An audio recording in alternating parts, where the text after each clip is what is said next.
I stood on the boardwalk with my camera fixed in place. I did not move it. I did not chase the birds across the sky as most photographers would do. Instead, I waited. The great blue herons were in their season of frenzy, flying back and forth from the marsh to their nests, carrying branches, reeds, and pieces of vegetation. They moved right to left to right, again and again, endlessly. I was no more than 40 feet from their rookeries and 20 feet from the path of their wings. The camera became the stage, and nature became the performance. What came from this was not a single photograph, not a clean moment in time, but the layering of many. Each heron is real, each flight is true, but together they multiply, overlap, and compress until the air itself seems swollen with wings. This is not the frozen instant of traditional photography. It is the repetition of life, condensed and revealed. I call this Aetherography, from the word iteration, meaning repetition. It is the art of layering time.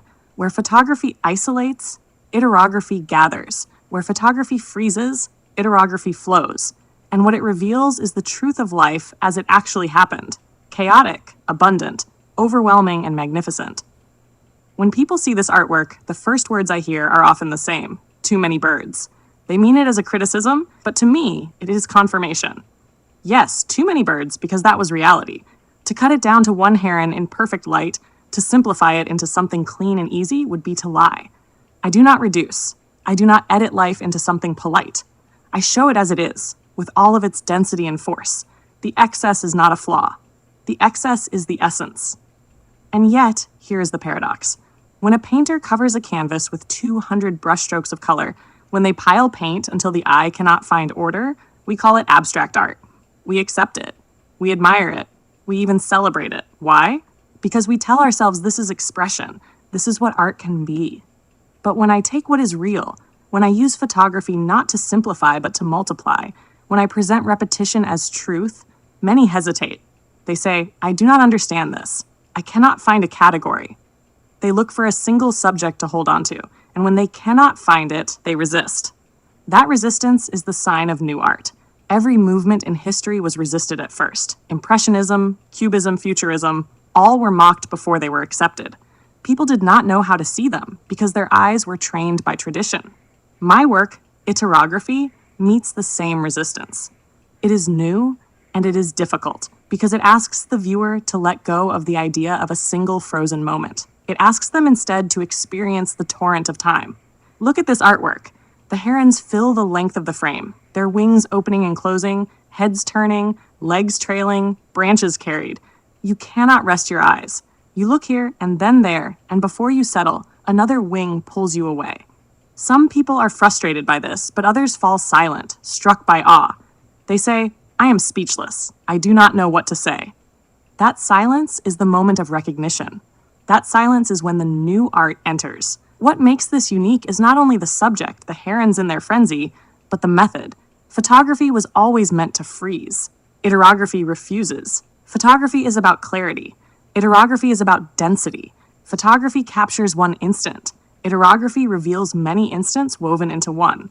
So this is why it is misunderstood, because the public has been trained to see photography in only one way: sharp, single, clear. They are not yet trained to see photography as Aetherography, as the art of repetition, as the art of compression. But they will be, because once you stand before a piece like this, you cannot deny the experience. In truth, this work is as close to abstraction as any painting of the modern age. From a distance, it is a storm of color and form, wings overlapping until they blur into pattern. But step closer and you see that every form is real, every feather true. It is abstraction born not from imagination, but from reality itself.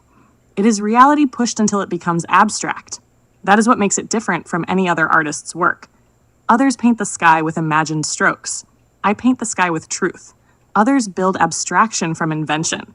I build abstraction from life. Aetherography is realism that transforms itself into abstraction, simply by refusing to stop at one moment. This is why my art is unique. This is why it is different. And this is why it is hard for some to accept, because it asks them to see with new eyes, to accept that repetition itself can be beauty, that excess can be truth, that chaos can be art. This artwork, The Heron's Flight, is not just a picture of birds.